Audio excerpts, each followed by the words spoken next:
Our special thanks to Professor Thomas Römer and Minister Philippe Baptiste for their opening statements.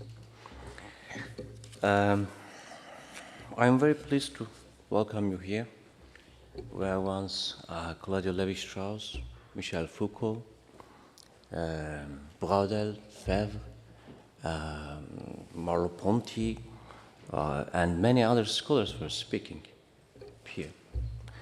My name is Firat Ilim. I will be representing the post-program laureates. Throughout my 40 years of life, I lived under academic mobbing for 10 years. I witnessed 2 civil wars in Kurdistan and in Chile, threatened by ISIS, was exposed to magnetic attacks in Venezuela, and witnessed many bomb explosions. I haven't chosen. And finally, I'm here, something like Buddha, but with anxiety. It's my 3rd year in exile. Everything happened while I was on vacation in Berlin. I tried to stay calm and spent my time making music for disabled children and dementia patients. While lost in the labyrinth of well-organized German crime machine, I was saved by the French state, the Collège de France, the program Pause, and Université Paris-Cité. They truly saved my life. By the time I arrived in Paris, I had lost my belief in human kindness. But thanks to my host and for their generosity and patience, I was filled with joy. France gave me a life and gave me my sincere smile back. In return for this precious gift, I would like to reconstruct the Paris Carnival as a gift to them. Today, I will tell you about Walter Benjamin, who ended his life because he couldn't get a visa to US, and about Sigmund Freud, who was saved by Maria Bonaparte. But instead, I will talk about laughter. Well, I studied music and philosophy, specialized in carnival studies. I have to spend my time more in French archives than dancing in Rio. I use a mathematical method and do political anthropology. I don't look like an academic, I know. I don't wear glasses, I have earrings, tattoos, I like dressing colorfully. Police officers often ask for my ID. When I mention I hold a PhD, they joke sometimes, oh, a PhD in applied pickpocketing? Actually, when I heard that anthropologists don't die at home, I took it seriously.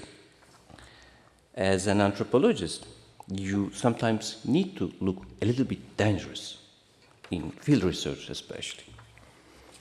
The other reason is Middle East, of course. I'm coming from Middle East. Imagine you are God and you have one single kid. You sent him there with a message. Be kind to each other. And they crucified him there. Laughter is fertile and contagious. It's a non-fractal chain of well-being of individuals. The most powerful form of peace. It helps you face frightening truths.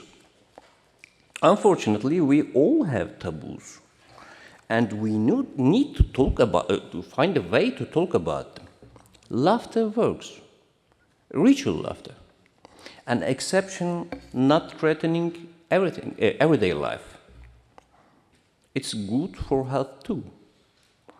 Carnival body is made of laughter, a space for free familiar contact to paradise each other, for renewal, a ritual freedom for transgression. Of course, the story is very funny since the central theme of Carnival is crowning and decrowning of a king. So why a king or the church let people to kill them to be reborn through laughter, to let people express themselves? The safety valve theory is called. It's simply the replication of an ancient rite to find courage through laughter to approach taboo. As agreed upon by Seneca, Erasmus, and Rabelais, kings and clowns have the same horoscope. We live in a time when clowns and gangsters can become head of a state, and applying logical operations to Islam can get you killed.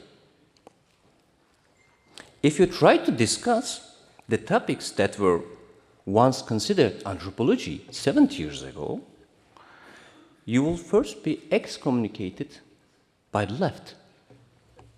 They are more reactionary than their grandparents. Even the Catholic Church is more progressive and open to dialogue than today's leftists. Imagine Richard Dawkins had to explain that Islamophobia is not racism, since Islam is not a race. It looks like horse sense. In this moral and epistemic tyranny, scientific thinking can barely survive.